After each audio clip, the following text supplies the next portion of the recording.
அஸ்ஸலாமு அலைக்கும்.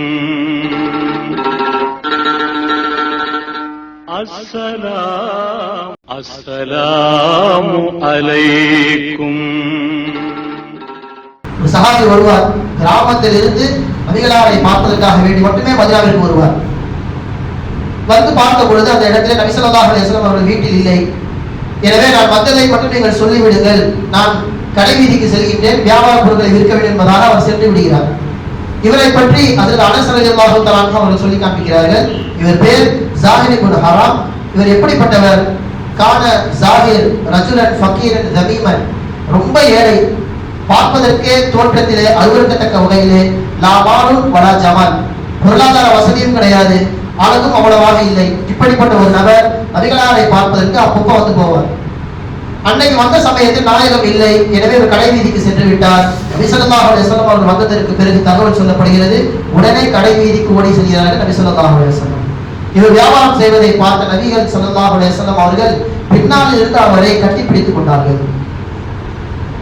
விளையாட்டாக நபி ஸல்லல்லாஹு அலைஹி வஸல்லம் அடுத்தடுத்து கேள்விகளை கொடுக்கிறார்கள். மை யஷ்தரி ஹாதல் அப்து, மை யஷ்தரி ஹாதல் அப்து, இந்த அடியானை, இந்த அடிமையை யார் வாங்குகிறார் என்பதாக தொடர்ந்து கேள்விகள் எழுப்ப அந்த நபருக்கு பதற்றம் வந்துவிட்டது.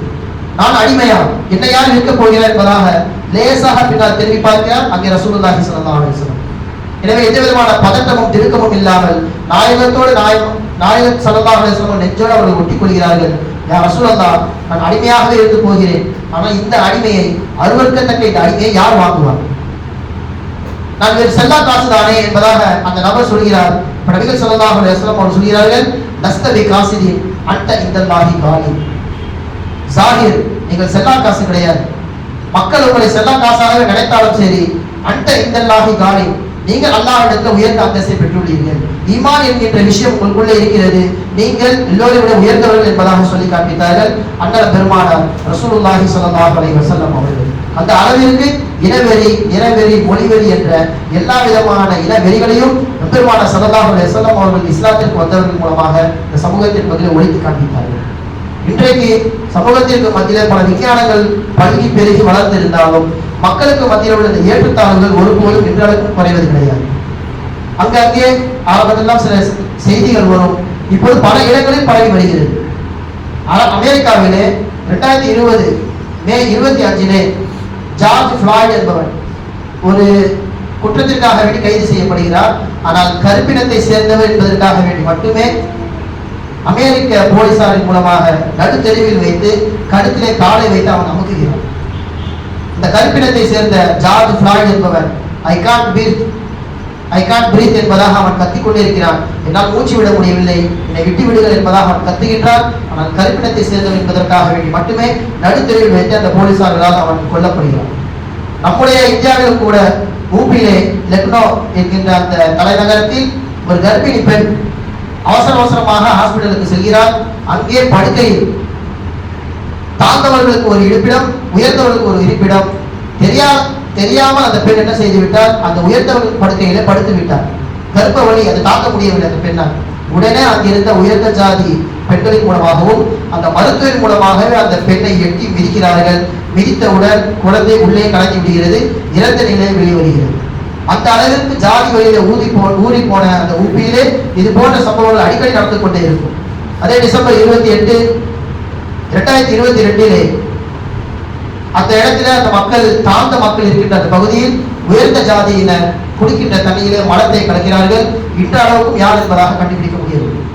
அந்த அளவிற்கு மக்களுக்கு மத்தியிலே நிறத்திலும் இனவெறியிலும் மக்கள் அதிகமாக மக்களை சித்திரவதை செய்து கொண்டே இருக்கிறார்கள்.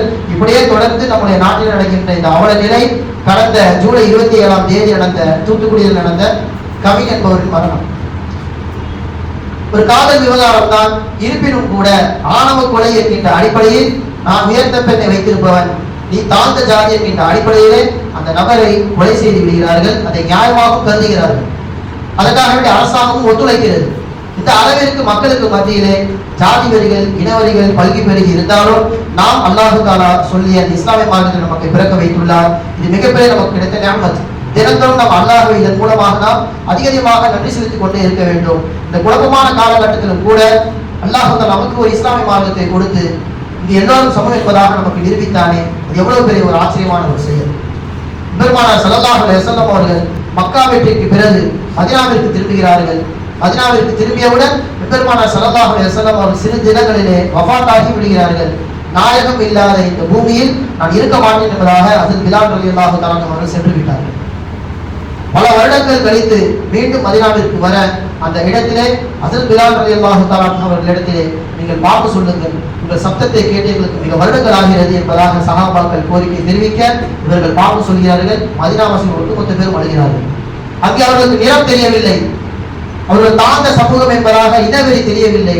நாயகம் ஸல்லல்லாஹு அலைஹி வஸல்லம் அவர்களால் ஏற்படுத்தப்பட்ட ஒரு நபர், அவரின் மூலமாக பாக்கி வாசகங்கள் வருவதை ஒட்டுமொத்த மதீனா வாசிகளையும் கலங்க வைத்தது. இதுதான் நமக்கு இஸ்லாம் போதிப்பது. யாரையும் இங்கே தாழ்வாக கருதக்கூடாது, எல்லோரும் சமம். குல்லுக்கும் அபீதுல்லாஹ் வ குல்லு நிசாஇக்கும் இமாஉல்லாஹ். நீங்கள் அனைவருமே அல்லாஹ்விற்கு அடிமைகள், உங்களுக்குள்ள ஏற்றத்தாழ்வுகள் இருக்கக்கூடாது. உங்கள் பெண்கள் எல்லோரும் அல்லாஹ்விற்கு அடிமைகள், உங்களுக்கு மத்தியில் ஏற்றத்தாழ்வு இருக்கக்கூடாது என்பதுதான் இஸ்லாமிய மார்க்கம் குர்ஆன் வாயிலாகவும் ஹதீஸின் வாயிலாகவும் நமக்கு சொல்லி காண்பிக்கிறது. எல்லாம் அல்லாஹ் சுப்ஹானஹு வ தஆலா இந்த இஸ்லாத்தை உயர்ந்த கொள்கையை உலகம் முழுக்க வாழ்கின்ற எல்லா சமயத்தவருக்கும் அல்லாஹ் தஆலா பொதுவாக ஆக்குவானாக. இஸ்லாமிய மார்க்கத்தை போன்றே ஏகத்துவ கொள்கையிலும் நற்குணங்களிலும் எல்லா மக்களும் திகழ்ந்து வாழ்வதற்கு அல்லாஹ் தஆலா தௌஃபீக் செய்வானாக. வ ஆகிரு தஅவானா அல்ஹம்துலில்லாஹி ரப்பில் ஆலமீன். அஸ்ஸலாமு அலைக்கும் வ ரஹ்மத்துல்லாஹி வ பரகாத்துஹு.